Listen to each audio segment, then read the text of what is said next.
Chris John for WhereDoesGodzillaPoop.com, and this is Tiny Thief, a 5 Ants and Rovio Stars joint. So this is the second game that Rovio Stars has published recently after Icebreaker, where Icebreaker was kind of a traditional sort of 3-star physics puzzler. This is a little bit different. It's I think it's best described as a sort of 2D point-and-click adventure meets stealth game. So let's jump in here and kind of show you what I mean. So the idea is, as you can see, you're this cutely animated little Robin Hood type in a very sort of bright, colourful kind of world. And if we jump into just one level, that will give the best idea of what has to be done. Within each level you've got one main objective, which thing you want to steal, and you've also got a few sort of extras, side missions, and little secrets to find in there as well. So the game kind of takes the form of a mini point-and-click adventure in a couple of screens. It kind of feels very familiar to something like McPixel, if you played that a couple of years ago on PC and last year on iPhone, where it's kind of got very sort of trial and error based logic to it, but because of the confined nature of everything and how short each stage is, that doesn't really matter. It's just kind of fun interacting with everything and figuring out what the best solution is, you know, almost it says through sort of trial and error here. So what I want to do in this stage is get that pig. That's my primary objective. But if this dude spots me, then I'm going to have to start from scratch. So what I want to do is, I see this little fella, this little mole popping out those mole holes. So I'm going to roll this watermelon over the top of one of them, so that happens. And then I'm going to release this chicken.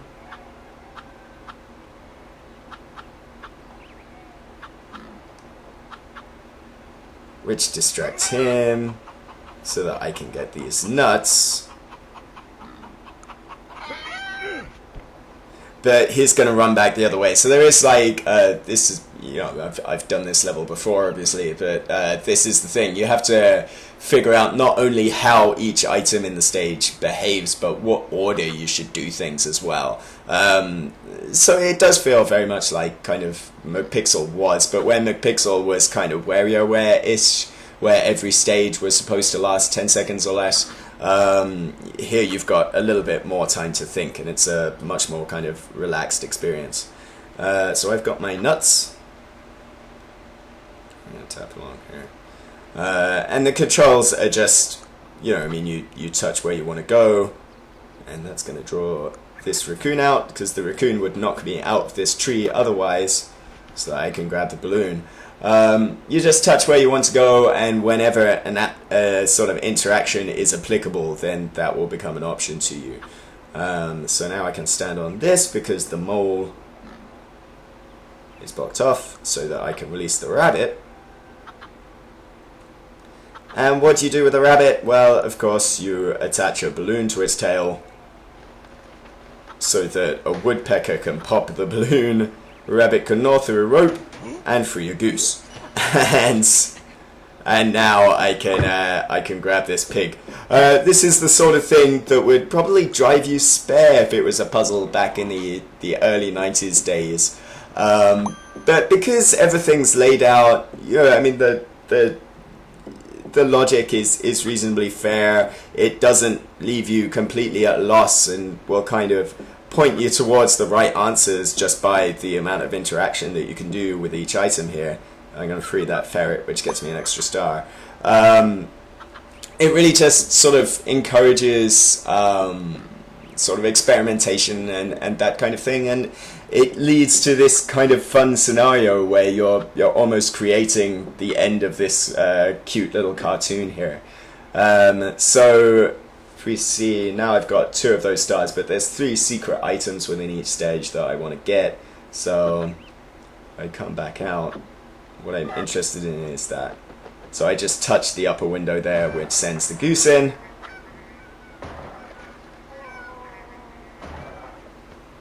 And now I can claim this bottle there. And then what else? I can send this woodpecker going here. So it's not just direct interaction with things. There are some objects in the environment which you can just touch, and that will kind of provoke an animation. For here, it's long enough for this woodpecker to peck in a tree, so I can get a ball. Dragon ball, I think. And then I can lift up chicken and take its egg. And then I'm done. Really, you only have to finish the main objective in each stage to get to the end of the stage, but there's a lot of fun involved in sort of tracking down each of the items that are there on offer there. So yeah, I mean that's basically what you're doing in Tiny Thief. It's all, obviously, as you can see just from looking at it, incredibly well presented, and really, you know, the little characters that you're stealing from or that are your allies are super adorable. So I just start this this new stage. This is a new one on me, so we'll see how well we can go before this video ends. Each chapter kind of has a different antagonist that you're trying to steal from. So in the first round, you're basically stealing different types of food, and in the second round, you're trying to piss off the sheriff of the town or whatever. So this is kind of a pirate themed one, and I want that little totem there. So yeah, most of these things, most of these stages are single screen stages. There are a couple of parts, I can't open that chest yet, there are a couple of parts where there'll be another scene for you to sort of go in and get an item from and then come back. But for the most part, they're just this one scene little thing. So I got a pulley system, and that looks like a slightly miffed bird in that cage. So, okay. So that's gonna get water for the pirate. I'm gonna hide from him because I don't want to get spotted. Don't whine even.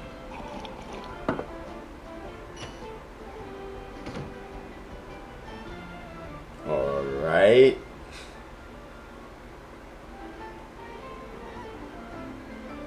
Let's see what's up here. So there's this sort of learning stage of just sort of tapping around and trying to figure out what's what. Ah, but I've been spotted. Focus on some cheese there, maybe that's a hint. So when you do mess up, there are these kind of invisible checkpoints in a sense, which gives you a hint on sort of, you know, whether you're on the right track or not. I think what I want to do is draw the barman's attention here, so if I pull that again, then that will draw him out, and then I can head down and up the other way. Any sort of issues that there are with this game, I think, are mainly to do with the parts that are kind of about timing. You know, parts of the game that require you to act quickly can get a little bit frustrating because, I mean, it's not, you know, this sort of game's not really suited to quick movement. So, but what is here is a lot of fun. You know, I mean, for the most part, it's kind of fair in its interactions, and it's really, if you find yourself not having enough time to perform a task, it's usually because you're doing it wrong. Hello, we gotta just touch that guy, and I've now got a cup and ball puzzle, but I got that wrong over there. So that's another of these. Hey, touch the items, you know, sort of incidental environmental items. If I touch this blindfolded dude, then there'll be this cups game on the right hand side, and I keep on screwing it up. Okay, that's alright for now. So yeah, it seems I've got these three. That's milk, moonshine, I guess, hot stuff, Right, see, my guy doesn't really know how to interact with these yet, so I need something else. I guess I need that jar. So how can I best take that?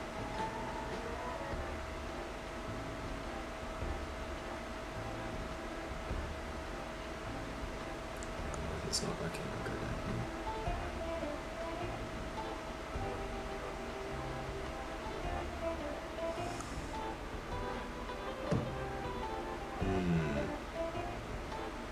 I think I can sneak in that barrel, can't I? Okay, yeah. So if I sneak in and hide in here for now, I should be able to take that picture with me.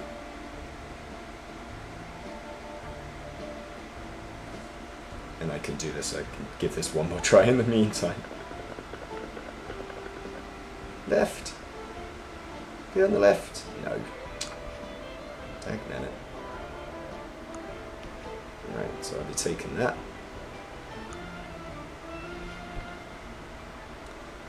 So the question is now, obviously I've got to fill this jar with something, but quite what, I'm not sure.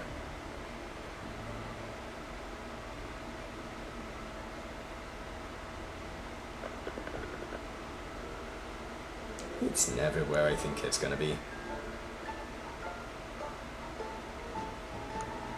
Quick! I'm just about to do it.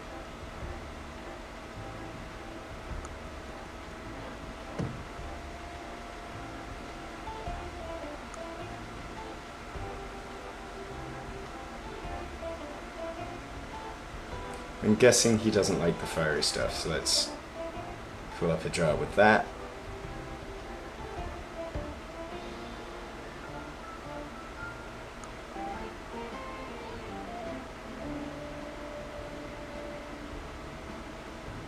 And lots of kind of backtracking through once you've got an idea of what to do.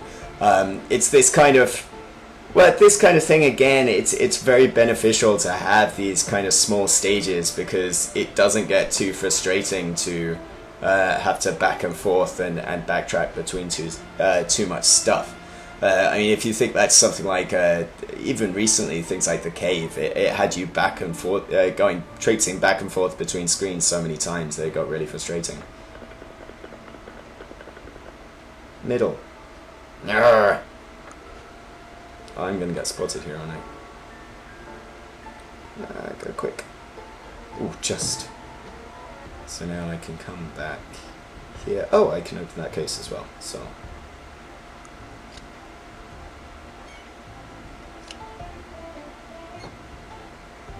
Get one of the secret items for you.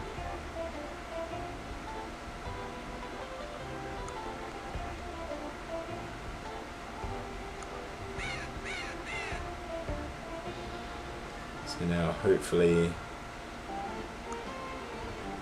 my spiked drink will be enough to put him out somehow.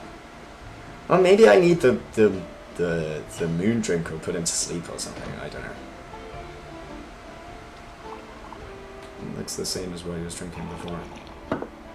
What?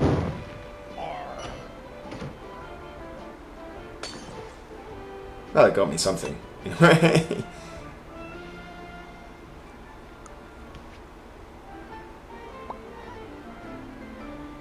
Let's try that again.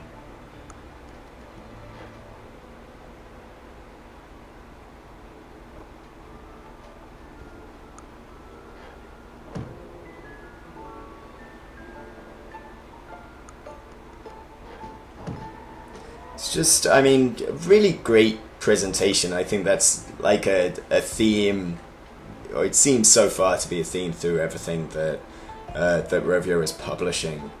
Is this kind of just really nice cartoon aesthetic. It's not something that's too overdone. It's not like, hey, everything's pixel art. It's really nice, really clean looking sprites that really work well and really look good aesthetically. Let's see what this does now. I think, actually, the more I think about it, the more it's probably the milk, given that that's got a bolder outline on the left here, but I guess we'll be able to get one more secret out of this.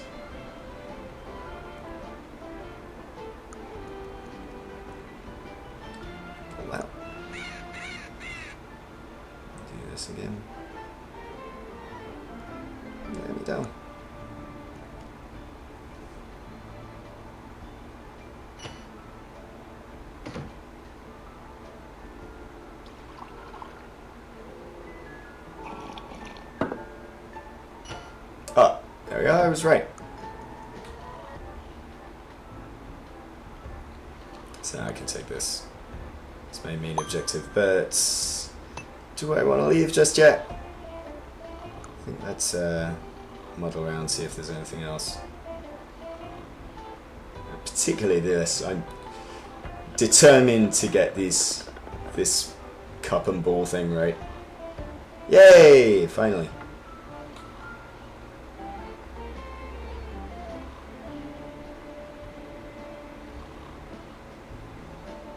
I'm not seeing the ferret in this stage though. This is probably something that most people watching at home will be able to see, but it eludes me mentally.